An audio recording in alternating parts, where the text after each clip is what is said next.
was generally just doing the announcements. Oh, Beck's already on it. Richard, that's the most professional man I've ever seen. Ah, that's me. Oh, hey man, how are you? I'm very well. How are you? I'm good. It's been a long, fun day. How's yours been? It's been very busy. I can imagine. Been a lot of great people. I had a lovely time so far. Oh, really? You know, this is amazing. Oh my God, that's just got meta. Oh, there I am. One of us is the real one. It's very good. Thanks for coming down and closing our Saturday. I'm going to say it now. Don't ask him what's going to happen in the last season. He won't tell you even if he They don't knows. even tell me, so I have no idea. We had Julian Glover last year and he was saying how secretive the scripts are. So yeah. Yeah, it's incredible. We'll just get a couple of pages and the most, never see whole scripts, and have no idea what's going on in the rest of the world. Westeros, nothing to know. Crazy. It's like top secret. I imagine it's quite odd for you because a lot of people's scenes will be just with hordes of extras, all CGI and green screen and all the rest of it. So if anything, you are the most isolated part of Westeros. Yeah, absolutely. In terms of just the epicness of it, it's phenomenal. What season did you, as an actor? 4, Touch the Baby's, Touch the Baby. Oh, of Burn the course, Baby. yeah. I mean, even then it was, I had no idea who the character was. In fact, when I auditioned for it, my agent, because I auditioned for a couple of roles before, which I didn't get, obviously. And they weren't, they were people that spoke. And then my agent called and said, oh, there's an audition for Game of Thrones again. I was like, all right, whatever. This character doesn't speak, and you wear prosthetics. And I was like, are you kidding? Oh, shit. But he's going to be really important. Yeah, right. And so I went in, and then they made me pretend to pick a baby up and touch it, and then I had to do something else, and they said, okay, you have the part. And then they slapped prosthetics on me for 6 hours and sent me out and touched the baby, and that was it. And that's all I did that season. Crazy. And then, like you say as well, I mean, from an acting point of view, one, that must be a really odd thing to step into, because so much of it then is, it must be a different sort of performance, but you are suddenly so transformed into something. yeah, it was difficult. Does it feel like your face is quite? Yeah, it's it's the highest level of prosthetics you can get, so they really, it takes, like I said, it takes 6 hours to put it on. Incredibly detailed. I was going to say, some of these guys, I was looking for the Night King again, but obviously... Yeah, that's just slap that mask on for just 5 minutes, but what they have to do is phenomenal. And then so it's very close to your skin. You can really, you really feel yourself. But that you have contact lenses, the biggest lenses you can put in a human eye. So it's, incredibly painful. They can only have them in for 4 hours. Oh, really? Because legally, I'll go blind probably if they don't take them out. And then take them out and my eyes are screaming. So when they go to put them back in, I'm like this. Well, I literally have to hold my head. Like a Clockwork Orange, just going wide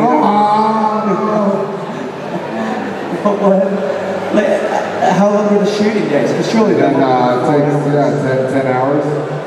And then it takes 2 hours to take it off. And then you sleep off. And I sleep. Well, basically, and then I have fingernails out to, here. And then that costume, especially season 4, we figured something out in season 5, but in season 4, I would be literally, and 5 of it, like bleeding, just bleeding down the side because it's made of really strong iron. Yeah, it's like really painful. And then I would work 10 hours, take 2 hours to come off, get home, take a bath. I wouldn't eat a lot because if I had to, I would eat a drink. Because if I had to pee, or if I had to take a crap, they'd have to shut the whole production down to get me out of everything. So I would literally sleep 3 hours a night, barely eat, barely drink, and just, you know, get up, do it again. But luckily it's never for more than a few days. Had you ever had a job like that before this? Or was this? No. So was it? And then afterwards I got offered all these jobs, so they're like, do you want to be, you know, the monster who wears makeup in blah blah, and I was like, no, no. Yeah. One after the other, like, no, no. Yeah, I mean, it's like, that's the weird thing. You are one of the most recognisable. Yeah, exactly what I was going to say. You're one of the most recognisable. Yeah, one of the most recognisable villains on screen ever now. But like, obviously people don't associate you directly with that. Do you like that, or would you? Yeah, I mean, I can like go out and, you know, sit in Starbucks and nobody comes up to me and goes, so that's kind of nice. Well, you say that, but as soon as I walked past you earlier, I went, oh, Batman. Would you have got that as well? Yeah, that's true.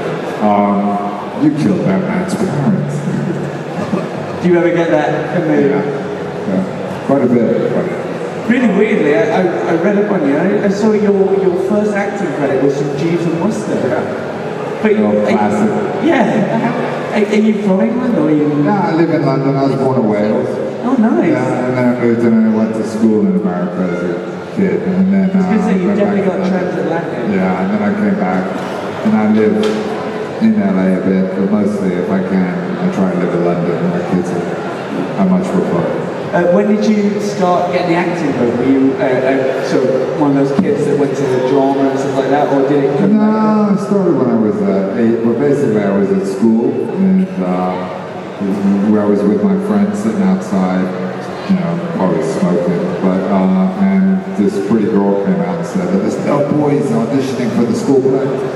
So I looked at her and said, I'm coming in, and it was just the two of us, and because there was no one else, we got a job, and then we got it, you know, given a part, and I loved it, and I just thought this is what I want to do for the rest of my life, and I've been fortunate enough that this is what I do for my life. So it is, yeah, I mean, it's everyone's dream. We chat to a lot of people who like, there's never, like everyone always assumes there's a straightforward way into acting, like you go to acting school and that. No one ever has a straightforward story, it's always something very... Everybody gets in it for different things. Mostly you get into it because of the girls, but you know, that's what you realize there's a lot more to it, and it's a great way to make a living. Yeah, I mean, you've had an incredible, like, you've been in so many things where I was like, oh that, oh that, oh that. You just show up, kill somebody, and then somebody kills me. Is that your thing? In fact, for a long time, I never lived to the end of anything I was in. It was like up until about 10 years ago, I was died in everything I was in. So my ex-wife, I would go to an audition and she would say, does your character live? I said, oh yeah, it lives to the end. She goes, you just might as well stay home then and look after the kids because you're not going to get that one. Did you? I think you're the only man I've ever talked to who can genuinely ask himself, what is it about my face that makes me killable? Cheekbones is all Cheekbones. Oh man. We are going to come to you guys in a second because I know every time we have someone from Game of Thrones, oh, you guys and your questions, you can never predict what's coming. You can predict someone's going to ask you what you think will happen, which, yeah. Do you know I love? Because no one's ever had this thing. And then what happens is I say, yeah, I think this is going to happen, and then it's all over Twitter. Yeah, this is what the Night King says is going to happen next. Let's just start it now. Let's say that the Night King's going to end up on the throne. No one would expect that. That's going to happen, obviously. Yeah. But it's so Game of Thrones, that would be the ultimate Game of Thrones thing to do. Like, they built it so much. Who's it going to be? John, it is. The Night King is chilling in the end and everything's snowing. I would love that. And then the end of the credits just a finger, just a George. Yeah, perfect. It'd be great.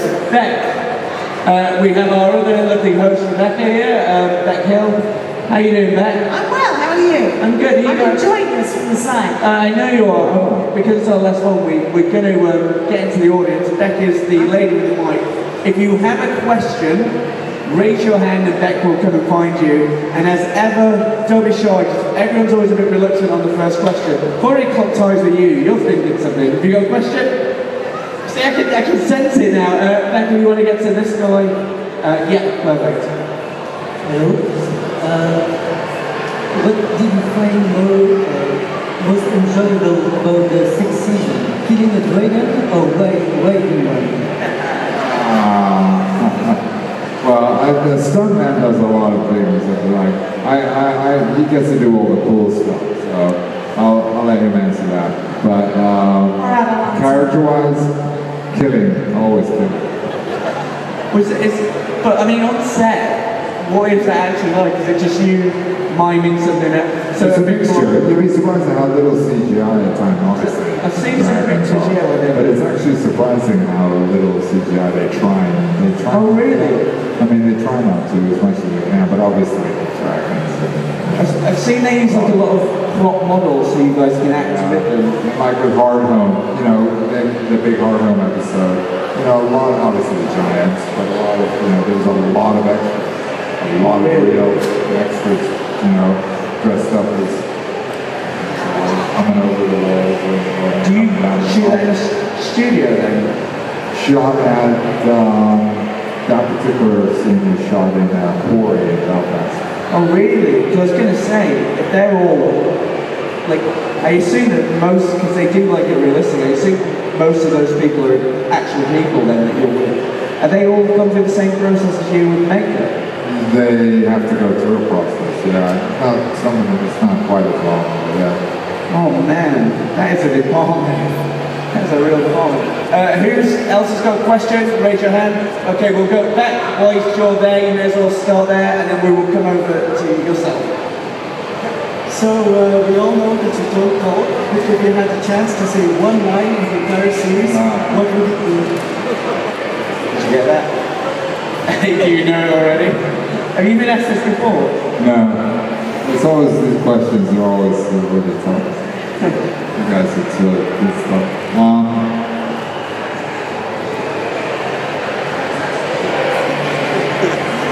Oh, look at this. I'll throw some out watching thing.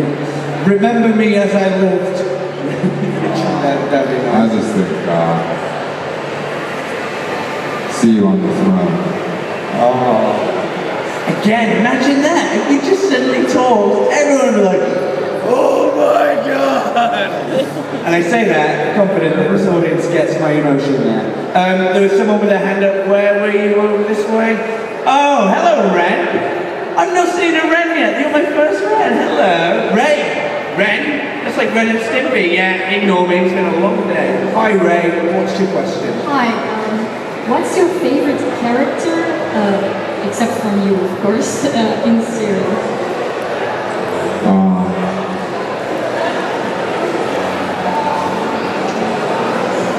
Probably,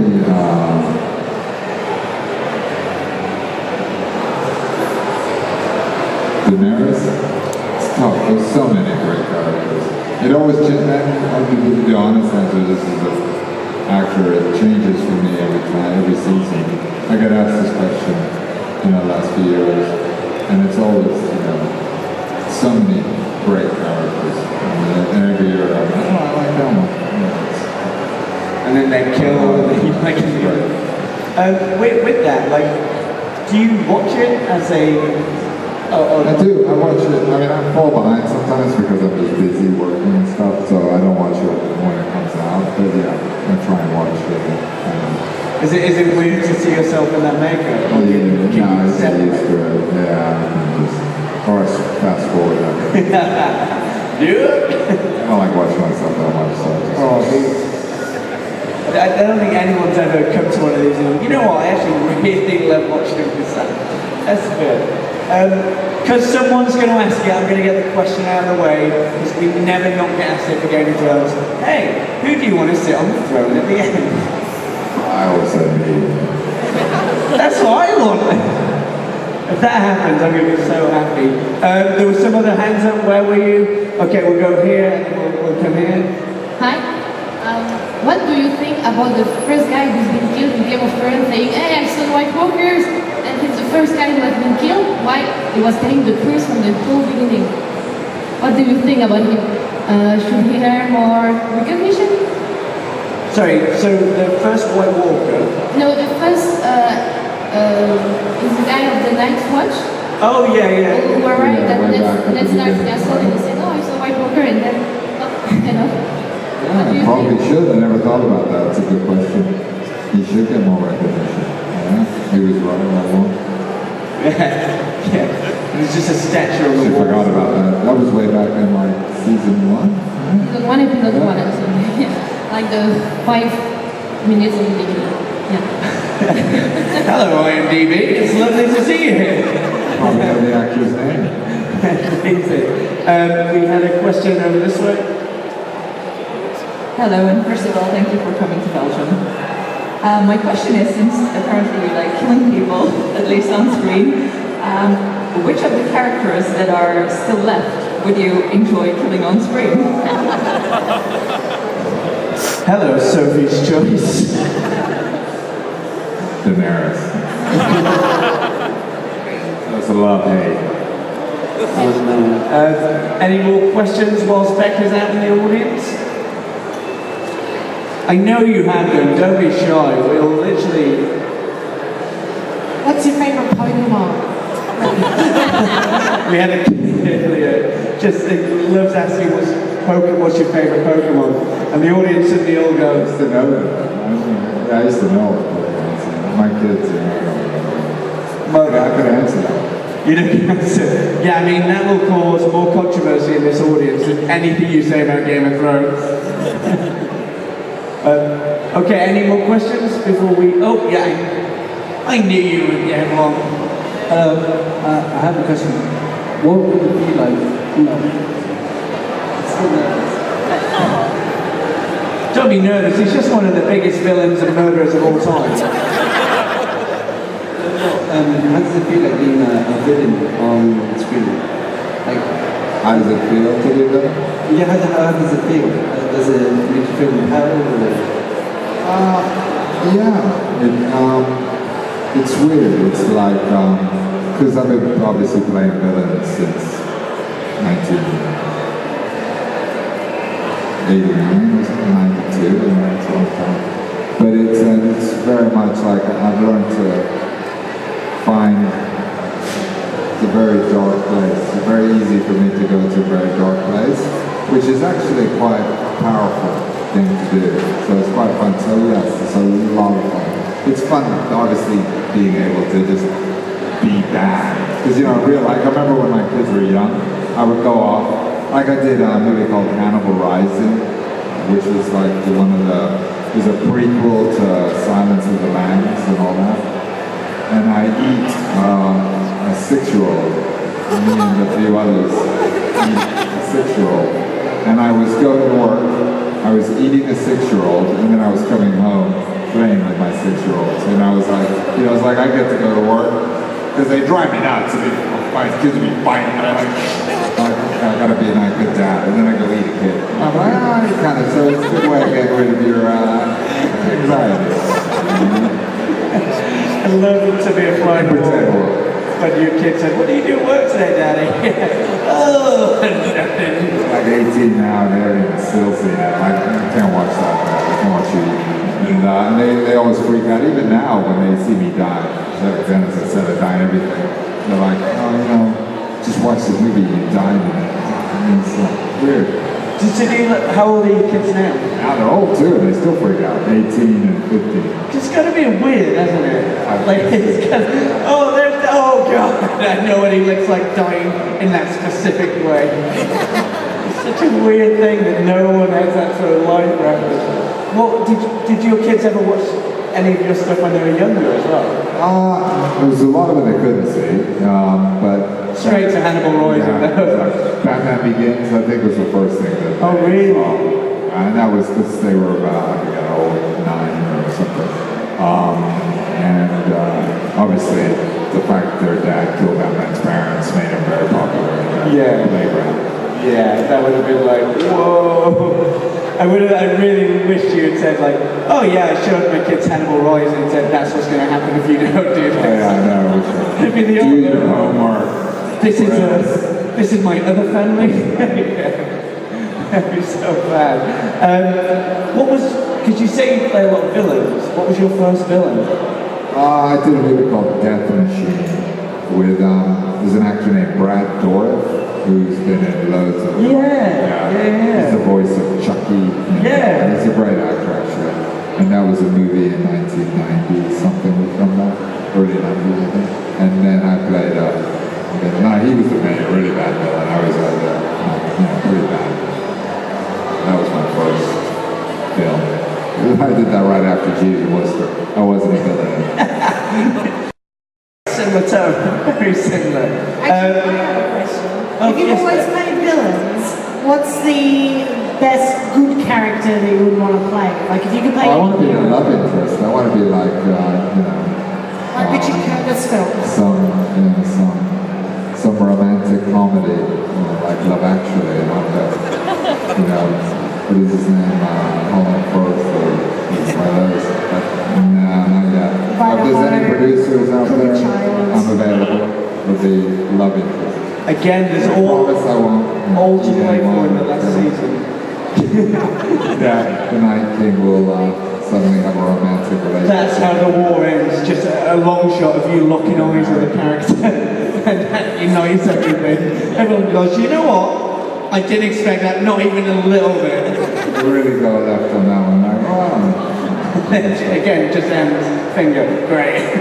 Beck, I think, we've got another question from Ray.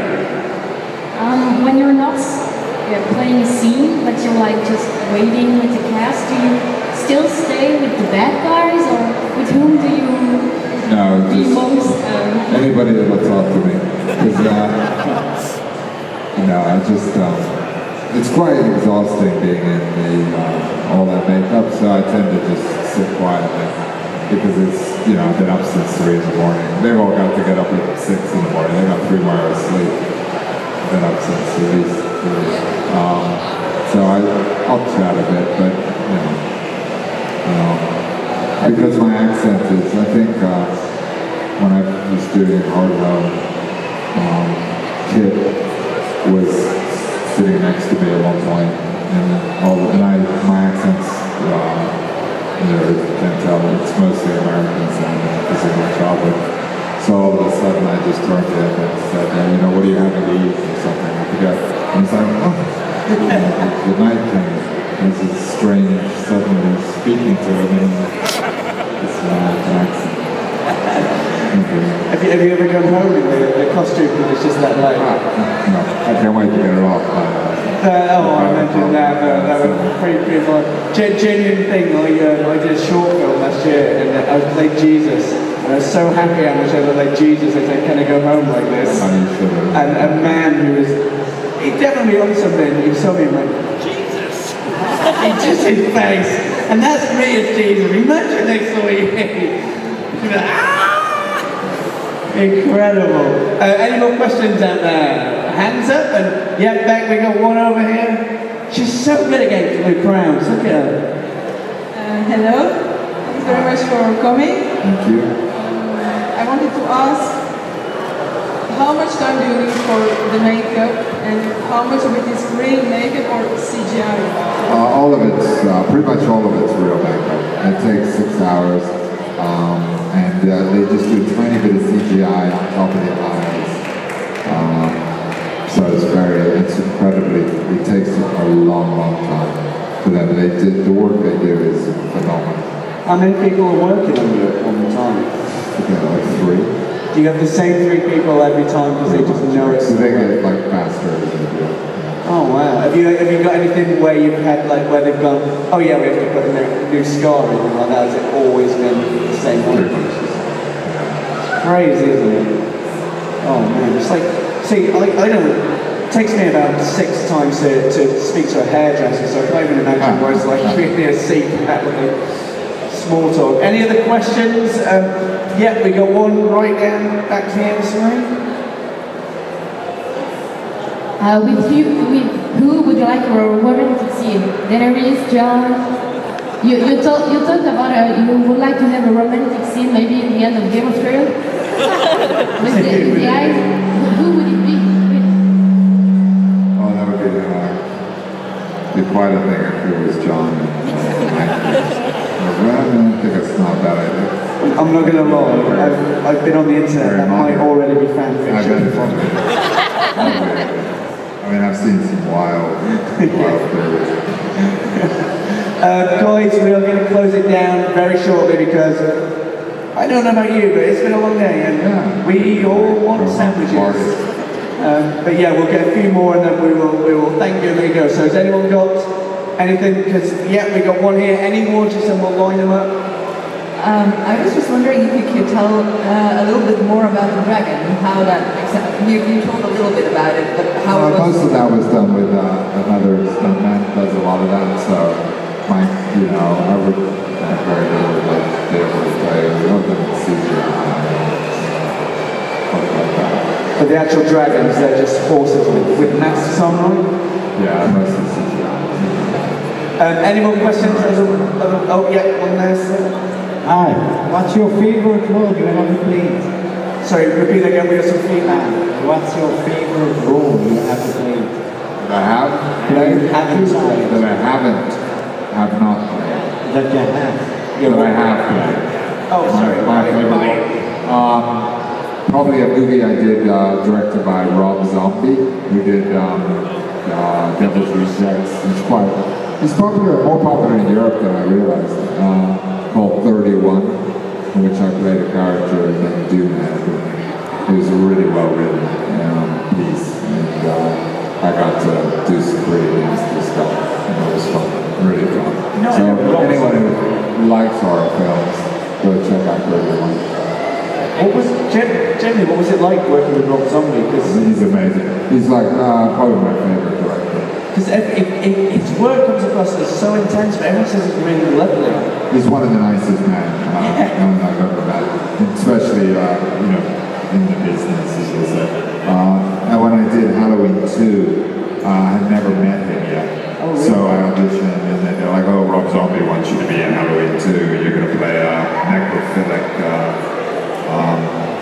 coroner or a morgue driver." Basically a morgue driver that likes to have sex with corpses. So I'm like, wow, okay. Finally! Yeah, and then I go, I knew Rob Zombie like from a little bit, I knew his music a little bit, so I put on a couple of his videos. Anyway, and his Rob's like, Brian! Oh shit, this is who's gonna direct me? And I was like, shit myself. So I got to Georgia, met him, and he comes into my trailer, and he's this lovely, vegan, really chill guy. And next thing I know, we're talking about vegan, because I was a vegetarian, I was thinking of being vegan. And he was talking about vegan cheese, and I'm thinking, this is Rob Zombie, this mellow, chilled out vegan talking about cheese? So it's he's the most lovely, calm, creative guy. I'm not gonna lie, that's one of my favourite sentences I've ever heard out loud. Rob Zombie, this mild vegan who loves cheese. Oh man, that's incredible. Because yeah, I mean, like, again, you've been in some absolute, like, what are now going to be called classics forever. That one I think really will be. It was a great film. Oh yeah, again, anyone who loves horror who's not seen it, check it out. Called 31. Oh yeah. Rob Zombie. Anything by Rob's amazing. Yeah, and you're guaranteed a Dutch tip for anyone who's a fan of camera angles. Yeah. We'll have maybe time for one or two more questions. So if anyone's got them, raise your hands. Otherwise, yes, yep, get down. I was wondering, you played the Night King, so why don't you have a Night Queen? Why don't you have a Night's Queen? We gotta get the producers up here and answer that one. There's a spin-off coming next year. They are actually thinking they're doing spin-offs. I guess they're developing 4 ideas. Oh, are they? Yeah. That was a joke. No, they are. They're developing I read this. I haven't heard anything more about it. I read it, and I just not inside information. It was on whatever, Variety or something. But they were developing 4 or 5 ideas, and then they're going to choose the best of those to another 8 years. In my head, I really want to be a sitcom. Just one. I think the White Walker sitcom. Honey, I'm home. Okay, we've got time for one more question. So if you've got one, raise your hand. Oh, what? Oh yeah, there's one behind you. My hand. How many days of shooting you have per season?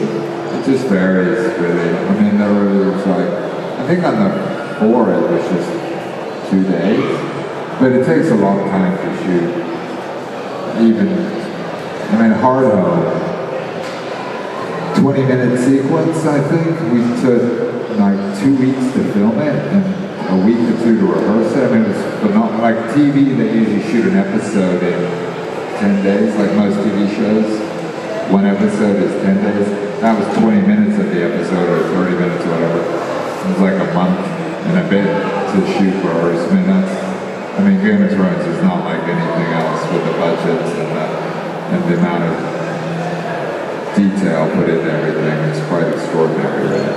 Yeah, I always work a few days, and then, I mean, otherwise, I literally would have a nervous breakdown trying to do that. It is crazy though, looking back. It's like the early seasons, they obviously didn't have the budget and they didn't know it was going to take off. And it's kind of like Shaw in the way that they'll have a battle and then everyone will just be talking about the battle that just happened. And now you're just like, oh my god, this is the most cinematic thing I've ever seen. It's so insane to have evolved from that. But yeah, I mean, as we all know, we could all talk this all day, but we have come to the end of day 1 of Comic-Con, and what an amazing guest we've had at the end. Are you here all weekend? I am. I see you all, I hope, later tonight or tomorrow. I'll Yeah, please go see him. Stand up, take a bow, and yeah, thank you very much.